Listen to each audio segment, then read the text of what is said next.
بل صفت د اسماعیل علیه السلام داو چې دا صادق الوعد د رښتینی وعده والو چې چا سره به وعده وکړله نو په وعده باندې به د پوره کولو. مجاهد رحمه الله نه نقل دی وای د صفت داو چې چا سره به وعده کوله نو خلاف ورزي به پاغي کې نه کوله، خامخا به دا وعده پوره کوله. او امام ابن کثیر رحمه الله به د ډیر احوال او اقوال ذکر کړی دي چې رد په وعدو باندې څنګه پورواله کولو.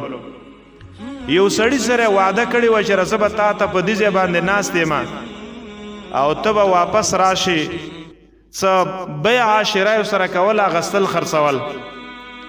و هغه سړی چې هغه کله کور ته لاړ دا خبره داغه نه یره شوی و، خبره تیره شوی و. نو یو میاشته پورې اسماعیل علیه السلام ته په دغه ځای باندې ناسو او بعضې روایتونو کې کم او زیات راغلی دي، خو یو میاشته پورې په دغه ځای کې د انتظار کې و چې هغه سړي سره ما دا وعده کړې ده او چې زه به دلته تا ته انتظار کې ته به راشي. نو میاشت بعد هغه سړي ته دا ذهن کې او فکر کې ولدا خبره رااله چې ما خو هغه سړي سره وعده کړې وه او بیا راغې او د اسماعیل علیه السلام نه معافي او عذر مطالبه ته وکړه چې مانه دا خبره یې راشوي. د نبی صلی الله علیه وسلم په باره کې هم دا راغلی دی د نبوت نه مخکې یو سړي سره وعده کړې وه چې زه به دلته تا ته په انتظار کې یم او ته بیا زر راشه.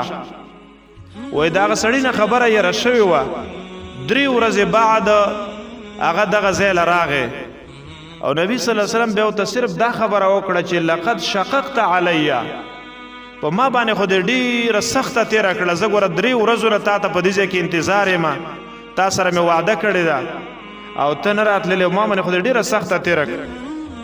ګوره که موږ وې نو موږ به څومره بهانې کړې وې چې ګوره هغه رانغې ما ورته دا 1 ګنټه انتظار وکړو، 2 ګنټې انتظار مې ورته وکړلو او هغه رانغلی نو موږ به ډېرې بهانې کولې، پلانې کار مې ورانېږي، پلانې کار مې ورانېږي.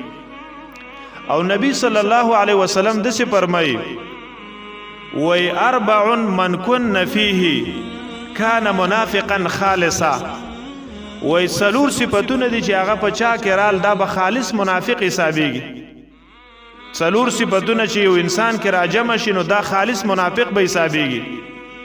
یو د هغې نه دا دی چې اذا عاهد غدر، کله چې چا سره وعده وکړي چې زه دا شی په تا باندې خرڅوم یا تا نه اخلم یا پلاني ځای له به ځو، کله چې چا سره وعده وکړي نو په هغې کې دی غدر کوي. نو وایي که دا 4 صفتونه چا کې رال دا خالص منافق دی. او که یو صفت په هغې کې راغی د 4 صفتونو نه نو ده کې یو خصلت د منافقت رالی. بل روایت کې داسې راغلی دی رسول الله صلی الله علیه وسلم فرمایي وایي تقبلوا لی ب6 اتقبل لکم الجنه.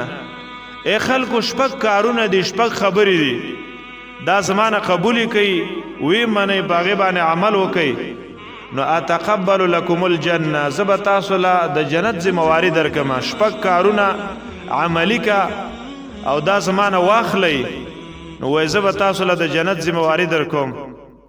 نو په هغه 6 کارونو کې یو دا خبره ده چې را کلم د چا سره وعده کې نو په هغې کې غدر او دوکه مه کوه، چې چا سره هم دې وعده وکړه غدر او دوکه مه